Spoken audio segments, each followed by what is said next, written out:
अपनी ताकत का घमंड दिखा रहा है वो, अब झूठ का मुंह होने वाला है काला। हाँ, जो दिख रहा है वास्तव में वो सच नहीं है। हेलो एवरीवन, नमस्कार, मैं हूँ Khushboo and welcome back to my channel. कैसे हैं आप सब? जो भी न्यू व्यूवर्स चैनल पर पहली बार आए हो, चैनल से जुड़िए, सब्सक्राइब कीजिए, मेरी स्वीट सी फैमिली का हिस्सा बनिए। और यदि आज आप इस रीडिंग को क्लेम कर रहे हैं तो कमेंट सेक्शन में 111 लिखकर अपनी सहमति ज़रूर दें।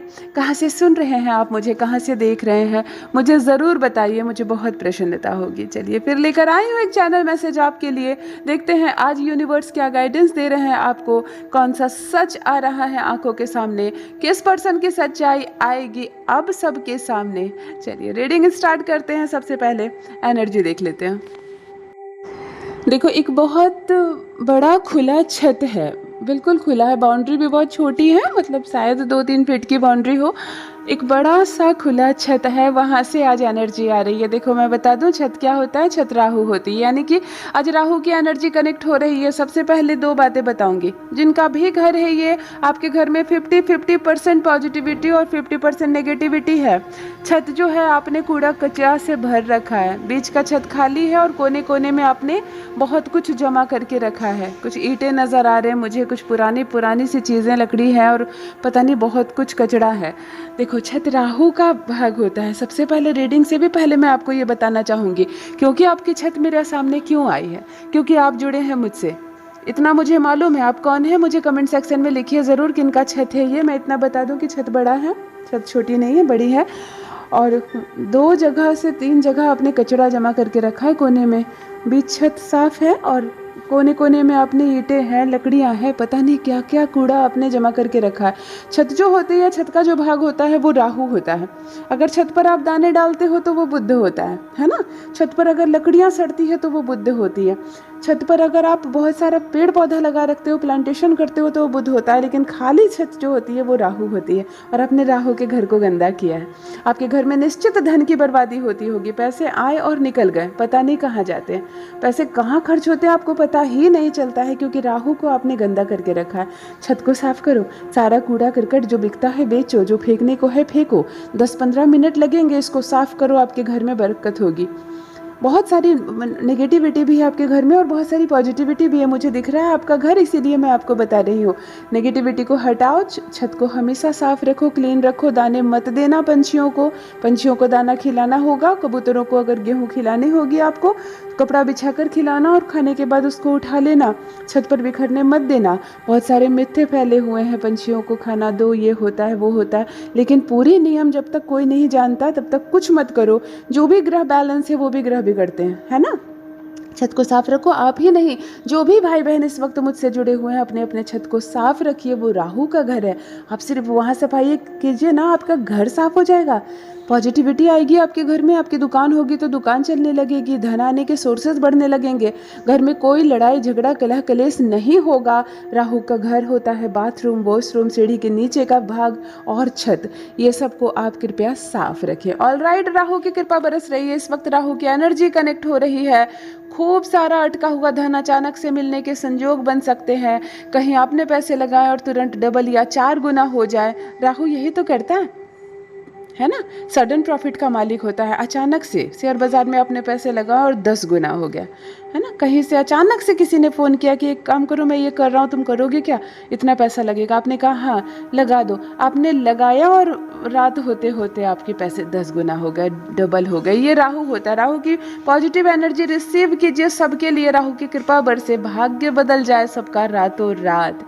राहु दिख रहा है, अर्थात 4 मूलांक वाले व्यक्ति इस वक्त मुझसे जुड़े हुए हैं। जिनका भी जन्मदिन 4 तारीख, 13 तारीख या 22 तारीख को है, आप 4 मूलांक के होते हैं। स्वामी ग्रह राहु होता है आपका। बहुत बहुत एनर्जेटिक है आप लोग, बहुत काम करने वाले हैं। स्ट्रगल तो है ही लाइफ में, लेकिन सफलता भी बुलंदियों तक मिलेंगी। अगर आप लोग हैं 4 के या आपके बच्चे हैं 4 के तो मुझे बताएं ज़रूर कमेंट सेक्शन में। और राहु की इस शुभ ऊर्जा को रिसीव कीजिए। अपने घर के वॉशरूम को, टॉयलेट को, छत को बिल्कुल साफ रखिए। घर खुशियों से भर जाएगा आपका।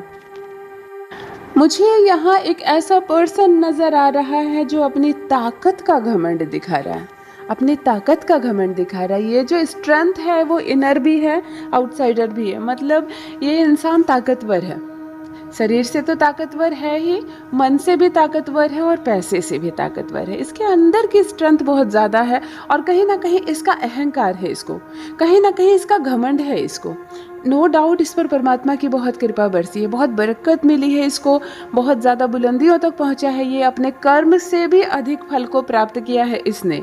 ये हमारे हाथों में रेखाएं भी होती है, हमारे पूर्व जन्म के कर्म का फल भी कभी कभी हमें इस जन्म बैठे बिठाए मिल जाता है। हमारे बड़ों के, हमारे पूर्वजों का आशीर्वाद भी होता है, लेकिन ये सब तभी तक काम करता है जब तक आप उसका सदुपयोग करें।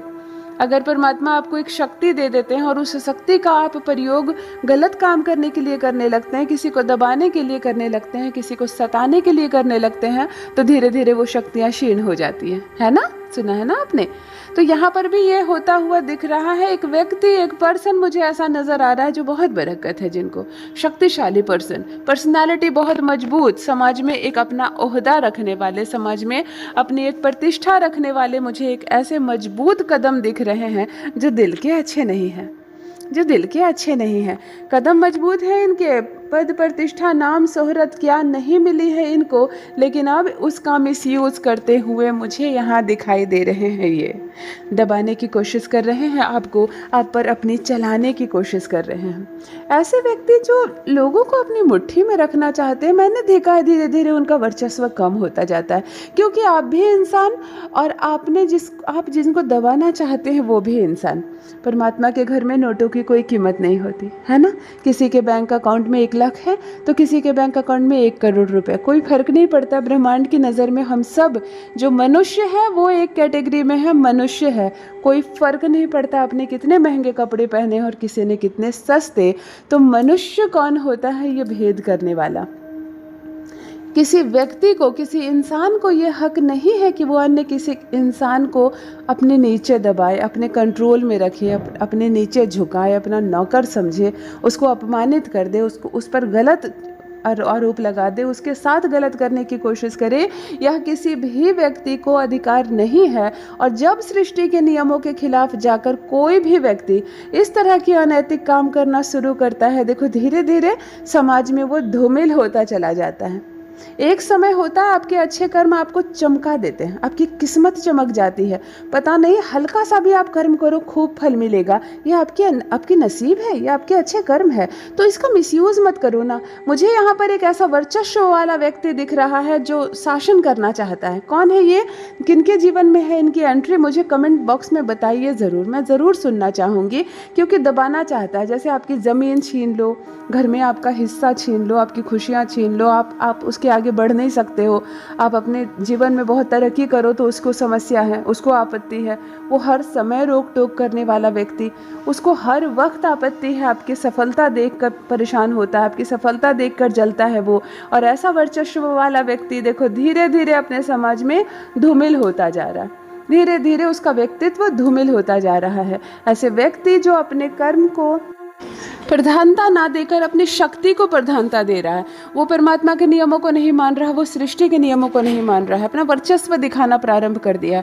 किसी का भी अपमान कर देता है सारे बाजार, कोई फर्क नहीं पड़ता। किसी को डांट लगा देता है, किसी को आदेश सुना देता है, किसी को दबाने का प्रयास करता है। देखो यह व्यक्ति जिसका वर्चस्व भारी है, जिसका व्यक्तित्व भारी है, लेकिन अब वो गलत काम पर उतर आया है, गलत शोषण करने की कोशिश कर रहा है, वो धीरे धीरे धूमिल हो जाएगा। उसका चेहरा धीरे धीरे काला होगा, उसका मुंह, जो सच का प्रकाश उसके चेहरे पर चमकती थी, अब उसका चेहरा काला होने वाला है, उसका मुंह काला होने वाला है। समाज में आरोप लगेंगे उस पर, लोग उसकी प्रशंसा नहीं करेंगे। जितने लोग उनकी इज्जत करते थे, जितना झुकते थे उनके पैर में, अब वो इज्जत की घड़ी खत्म होती है, अब वो झुकने की घड़ी खत्म होती है। समझ में भी आने वाला है कि क्या होने वाला है, समझ में आ जाएगा ऐसे व्यक्ति को कि क्या होने वाला है उनके साथ। धूमिल हो रहा है उनका चेहरा, धीरे धीरे परछाई बनते जा रहे हैं वो। ऐसा व्यक्ति जो उजाले की प्रकाश में कितना चमक रहा था, परमात्मा की कृपा जिस पर बरस रही थी, अब देखो कैसे धूमिल हो रहा है उसका चेहरा, समाज में छुपते जाएगा, होगा उसका मुंह काला। देखो आंखों के सामने आ रहा है एक खराब पंखा, है ना, स्टैंड फैन होते हैं ना। देखो फिर किसी का, एक और रीडिंग में मेरी आंखों के सामने एक स्टैंड फैन आया था, ये दूसरा है, लेकिन वो भी ख़राब था। फिर मैंने पूछा था कि किनका है ये, तो मुझे 2 जगह से आए थे जवाब कि दीदी ये मेरे घर का है, मैं आपके कहने से हम इसे निकाल देते हैं, घर से बेच देते हैं, क्योंकि जब ये ख़राब है तब फिर ये आपके घर क्या कर रहा है। यहाँ फिर एक आ रहा है स्टैंड फैन आँखों के सामने, ख़राब है, आपने उसे मोह करके रखा है। या तो उसको बनवाओ ना, गर्मी कितनी है, उसको चलाओ बनवा कर। वो राहु है, उसको ख़राब अवस्था में आपने स्टॉप कर दिया, आपकी दुकान स्टॉप हो जाएगी, ग्राहक आना बंद हो जाएंगे, आपके घर में जो आय है वो स्टॉप हो जाएगी, जो भी रन कर रहा है, जो समय आपका गति आगे बढ़ रही है वो स्लो हो जाएगी, और स्लो होगा तो स्लो होगी, और बंद होगा तो बंद हो जाएगी। समझो इस बात को, किसी भी इलेक्ट्रॉनिकल चीज़ को, ये बहुत सामान्य सा वास्तु है घर का, ये बहुत सामान्य वास्तु का नियम है जो हर इंसान को पता होनी चाहिए कि इलेक्ट्रॉनिकल चीज़ें जब ख़राब हो जाती है, नहीं चलती है, बंद पड़ जाती है, तो उसको घर में मत रखो। या तो उसको रिपेयर करवा कर बनवाओ, बन जाए तो उसको चलाओ, ज़रूरत ना हो तो यूँ ही 5 मिनट चला दो, ताकि वो रन करता रहे, वो आपके घर में नेगेटिविटी ना फैलाए। और अगर वो ख़राब पड़ा है, बंद पड़ा है और नहीं बनने की स्थिति में है तो निकालो उसको हटाओ, घर से बेचो, जो भी समय है वो रुक जाएगा। घर में कला कलेश होंगे, झगड़े होंगे। मुझे एक फिर स्टैंड फैन यहाँ पर नज़र आ रहा है। एक रीडिंग में मुझे 2 भाई ने मुझे कहा कि ये मेरा है और हम इसे निकाल दे रहे हैं। देखो आज फिर नज़र आ रहा है मुझे, ऊंचा सा बड़ा सा। आप मुझे ज़रूर बताइए किनका है ये, और कोशिश कीजिए इसको बनवाइए, और या तो इसको बेच डालिए, निकालिए इसको घर से बाहर। ऑलराइट, देखो एक महिला आ रही है आंखों के सामने। हाँ, एक महिला, एक ऐसी महिला जो बात बात पर झूठ बोलती है, बात बात पर झूठ बोलती है, बातें बनाना, इधर की बातें उधर करना, लगा फंसा कर बातें करना, कैसे उलझ जाए बातें, कैसे झगड़ा करे लोग। मतलब कूटनीति इसके ब्लड में होती है ना, ब्लड में मिली हुई है। मुंह काला होगा इस महिला का, मुंह काला होगा, मतलब एक ऐसी जगह अपमानित होगी जहाँ इसने सोचा भी नहीं था। मतलब झूठ बोलते बोलते, गलत काम करते करते, बुरी कूटनीति चलते चलते, रिश्तों को तुड़वाते तुड़वाते ये इतनी पॉलिश हो गई है, ये इतनी पॉलिश हो गई है कि अब इनको डर भी तो नहीं लगता। इंसानों से छोड़ो, इनको परमात्मा का भी तो डर नहीं है। हर वक्त झूठ बोलना, हर वक्त गलत बातें फैलाना, व्यूमर्स फैलाना, गलत बातें, गलत अफवाह बोलना, किसी के बारे में भी कुछ भी उठाकर बोल डालना इनके लिए सामान्य बात है, इनके लिए बिल्कुल सामान्य बात है। और देखो अब परिस्थितियाँ कैसे मुड़ रही है, कैसे अब इन पर ही प्रहार होगा, इनके ही चाल का। बहुत बुरी आदत है, जब भी संबंधों में मिठास देखती है ये महिला। कौन है ये, किनके जीवन में है, मुझे कमेंट सेक्शन में बताइए ज़रूर। जब भी 2 लोगों के बीच प्रेम, सौहार्द, मिठास देखती है ये, इनको बर्दाश्त नहीं होता, इनको बर्दाश्त नहीं होता। कहा जाए सीधी भाषा में, किसी की खुशी बर्दाश्त नहीं होती। आप नए कपड़े लाते हो, इनको दिखाते हो, हल्का सा मुस्कुरा ज़रूर देती है, लेकिन भीतर ही भीतर बहुत जलती है। इवन आपके एक नए कपड़े खरीदने से जलती है। तो सोचो जब आपके जीवन में खुशियाँ आती है, आपकी शादी तय होती है, आपके घर में संतान का जन्म होता है, आपका भाग्य आगे बढ़ता है, आपको नौकरी होती है, आपके पैसे आमदनी बढ़ती है, तब इनको कितनी तकलीफ होती होगी, कितनी तकलीफ होती होगी ऐसी महिला को जो कूटनीति चल रही है, जो गलत कार्य कर रही है, केवल संबंध तुड़वाने के पीछे होती है।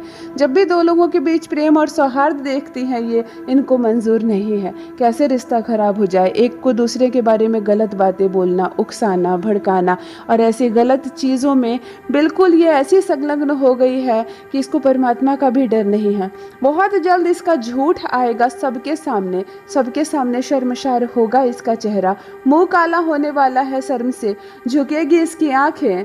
जो भी कर रही है ये, देखो कैसे इसके किए की सजा इसको मिलती है। एक ऐसी महफिल में, हो सकता है शादी ब्याह का कोई मौका हो, किसी की गेट टुगेदर हो, कोई बर्थडे पार्टी हो, कोई ऐसी चीज़ हो जहाँ पर लोग इस पर बातें उठा दे, 10 लोगों के बीच अपमानित होगी, और होनी भी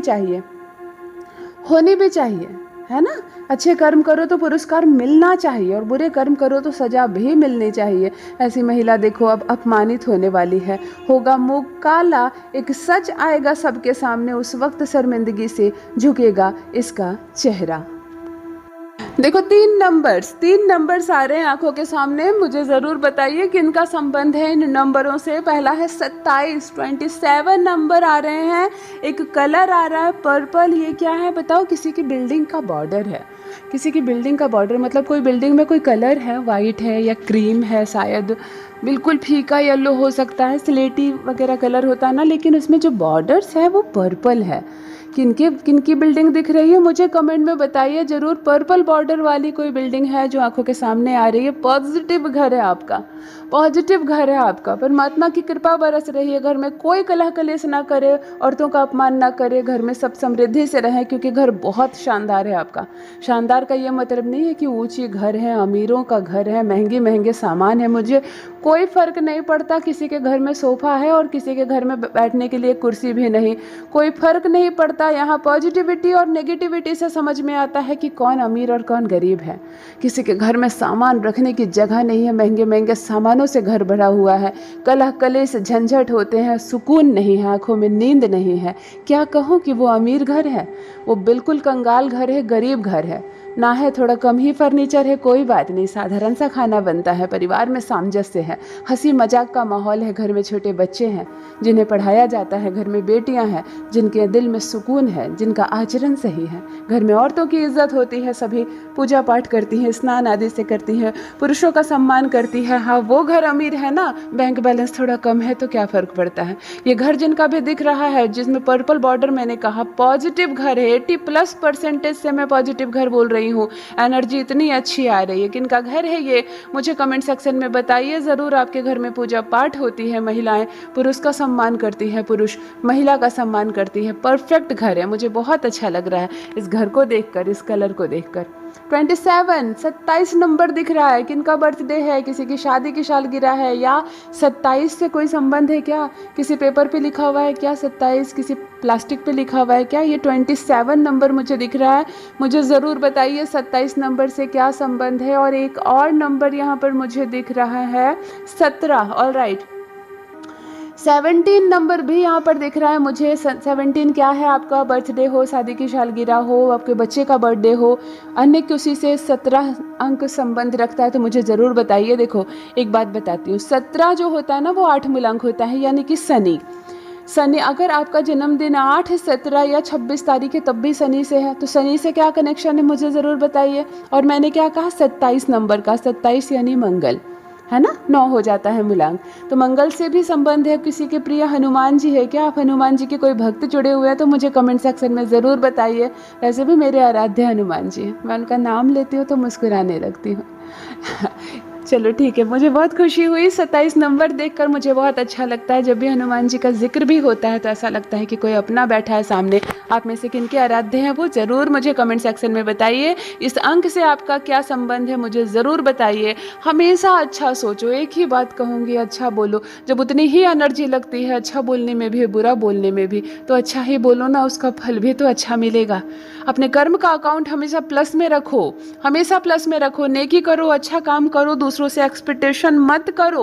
कोई आकर आपका काम कर देगा, कोई आपकी मदद कर देगा, कोई सामने से आकर आपको धन दे देगा। इन सारी बातों से जितनी जल्दी हो सके निकल जाओ। कोई किसी की मदद नहीं करेगा, कोई किसी के लिए नहीं है। हमारे हाथ, हमारे कर्म, हमारी आत्मा हमारे लिए है। हमारे अच्छे कर्म हमारे लिए रास्ते खोलते चले जाएंगे। हमारे जो आराध्य है, हमारे जो इष्ट है, वो मनुष्य बनकर हमारे सामने आएंगे मदद के लिए। यकीन मानो, किसी सड़क पर, सुनसान सड़क पर कोई नहीं है आपकी मदद के लिए। अपने इष्ट को, अपने आराध्य को पुकार के तो देखो, कभी बच्चे के रूप में, कभी औरत के रूप में, कभी कोई बुजुर्ग के रूप में, कभी कोई गाड़ी सवार के रूप में, कभी कोई बैलगाड़ी के रूप में। आपके आराध्य को आना ही पड़ेगा आपकी मदद के लिए। क्यों हम इंसानों से उम्मीद करें? हमारा धन कोई ले गया, हमारा दिल टूट गया, हमारा काम उसने नहीं किया, हमें दुख लग गया, इन बातों से निकल जाओ। अपने कर्म अच्छे से करो। आपके आराध्य आपके साथ मित्र बनकर हर कदम चलेंगे।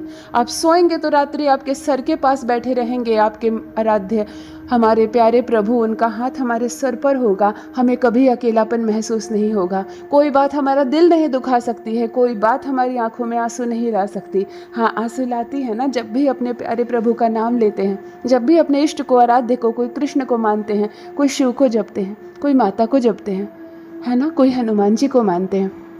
आप जिनको मानते हैं उनको स्मरण करके आंखों में आंसू लाओ, ना कि किसी इंसान की बात सुनकर तकलीफ करो। मेरे बारे में उसने ऐसा कहा, मेरे बारे में उन्होंने गलत शब्द कहा। क्या फ़र्क पड़ता है उसने अपने जिह्वा से आपके बारे में अच्छा कहा या बुरा कहा। फ़र्क ये पड़ता है कि आपके कर्म किस हिसाब से है, क्योंकि जाना तो ऊपर है, मुँह ऊपर वाले को दिखाना है। तो वहाँ हम सही से सीना तान कर जाएं, है ना, आंखों में आंखें डाल करके अपने प्रभु की ओर देखें मुस्कुरा कर। उस वक्त शर्मिंदगी ना हो, कोई ऐसा कर्म मत करना। और नीचे वाले मनुष्यों से सर्टिफिकेट लेने की ज़रूरत नहीं हमें। खुश हम नहीं कर पाएंगे किसी को, चंद लोग हमसे खुश होंगे और चंद नाराज़। फिर आप उनको खुश करने जाओगे तो कोई और नाराज़ हो जाएगा। इन बातों से निकलो, अच्छा कर्म करो, क्योंकि जाना जहाँ हमें है वहाँ के लिए सर्टिफिकेट तैयार रखो, ताकि एंट्री भी शानदार हो, है ना, स्वागत भी हमारा हो। चलिए, अच्छे कर्म कीजिए, अपना ख्याल रखिए। यदि आज आप इस रीडिंग को क्लेम कर रहे हैं तो कमेंट सेक्शन में 111 लिखकर अपनी सहमति ज़रूर दें। कहाँ से सुन रहे हैं आप मुझे, कहाँ से देख रहे हैं, मुझे ज़रूर बताइए, मुझे बहुत प्रसन्नता होगी। जो भी नए भाई बहन चैनल पर पहली बार आए हो, चैनल से जुड़िए, सब्सक्राइब कीजिए, मेरी स्वीट सी फैमिली का हिस्सा बनिए। Thank you so much. परमात्मा ने आपको बेहद खूबसूरत बनाया है, आप बेजोड़ हैं, आप लाजवाब हैं। हमेशा इस बात का स्मरण रहे। Love you all my family. Bye bye.